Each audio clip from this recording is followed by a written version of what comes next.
2023 has come to a close, and I'd like to take a second to say thank you to everyone who's joined me on this journey. I know it's only been a couple of weeks since I've started. Growth is fantastic, and that's 100% thanks to you. I'm just some guy on the internet, and this is my Game Awards for 2023. Disclaimer, these are just a bunch of games that really marked me, not necessarily my favorite game, none of them in particular order. This is just the categories that I thought that they really blew me out of the water, for a lack of better words. First category is going to be most surprising. Yes, I know this is not a normal category, but this is my game award. So I told myself, why not have my own little categories? And that's going to be most surprising. And the most surprising game of the year goes to Hi-Fi Rush. Hi-Fi Rush is a game that I did not see coming. It was shadow dropped a day one on Xbox Game Pass. It's a musical rhythm game. It's the game I did not know I wanted. I've always enjoyed rhythm games and I love action games. However, I'm not good at rhythm games. So to have a developer put action games and rhythm games together to make something beautiful like Hi-Fi Rush really took me by surprise, and I loved it. I simply wish the game was accessible on all platforms so that more people could be brought into it and more developers would take risks. I feel like Hi-Fi Rush is definitely the game that took the biggest risk out of the year. Unfortunately, it did not pan out the way they wanted to, but I had to tip my hat off to Tango Gameworks because Hi-Fi Rush is really breathtaking, and I can't wait to see what they do in the future. Let me know in the comment section down below what is your game of the year.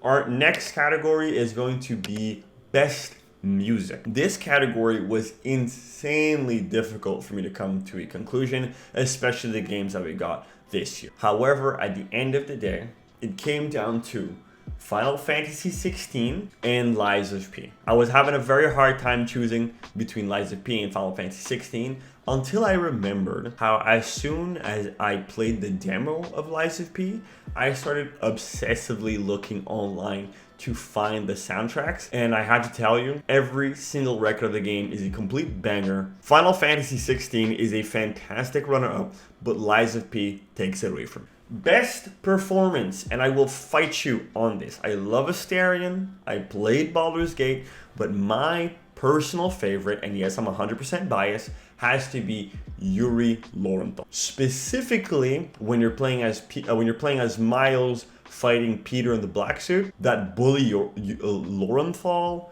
moment that you're having, chef's kiss, 10 out of 10. He was robbed. He was robbed because Astarion is fantastic, but Yuri Lowenthal really was able to show the fear in his voice while being angry, and I believe having two emotions on display, one being hidden by the other, speaks volumes on his performance. Astarion, you were fantastic, but Yuri Lowenthal was, in my opinion, was even greater. Best narrative. We had a very loaded year with games. However, I have to give my favorite narrative to Final Fantasy 16.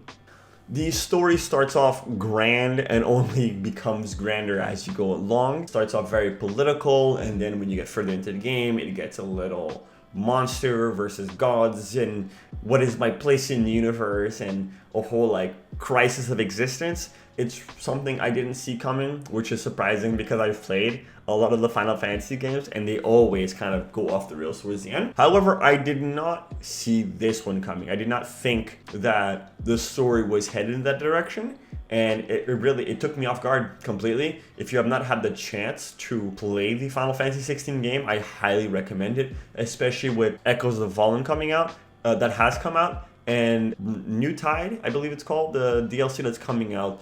A few honorable mentions before we get to my game of the year. A quick disclaimer, I decided to leave Baldur's Gate out of it because Baldur's Gate won Game of the Year, but it is still a very, very good game. I have 200 plus hours on it. It's fantastic. Going on to these honorable mentions. Baldur's Gate 3 for the most immersive game. There is nothing comparable to how immersive Baldur's Gate 3. This is a hill I will die on. Remnant of the Ash 2 has to be the best co-op multiplayer online experience I've had all year. It is fantastic. I had a couple of issues maybe the first 2-3 days, but afterwards, phenomenal. The fact that if you guys both die, you both respawn together and you don't have to find a new partner again. Chef's kiss, thank you again. Keep doing what you're doing. I love Remnant of the Ash 2. Lords of the Fallen has to be one of the most innovating games I've played, having the dual world mechanic happen throughout the entire game, that when you die, you switch from the land of the living to the land of Umbral pretty much instantaneously. Even though the game couldn't make it on my list for any of the awards, I have to say that what they've done is truly remarkable. And my most disappointing game of the year has to go to Atlas Fallen. That game is trash. No cap. And my game of the year goes to Final Fantasy XVI by Square Enix. Final Fantasy XVI is my game of the year because it hits every single one of my criteria. Amazing music, fantastic narrative, great combat, immersive, and just graphically beautiful as well. Was it the best in all those categories? No, but I would say that it hit all those categories 8 and above. The only gripe I have the game is the side quests, which leave a little to be desired. And yes, I did 100% the game before giving my opinion. A bit of a shorter video today, guys. I hope you enjoyed it. And if you didn't, well, remember, at the end of the day, I am just some guy on the internet. And since you're here, why don't you leave a like, share, subscribe, tell your friends about it, and I'll see you guys next time.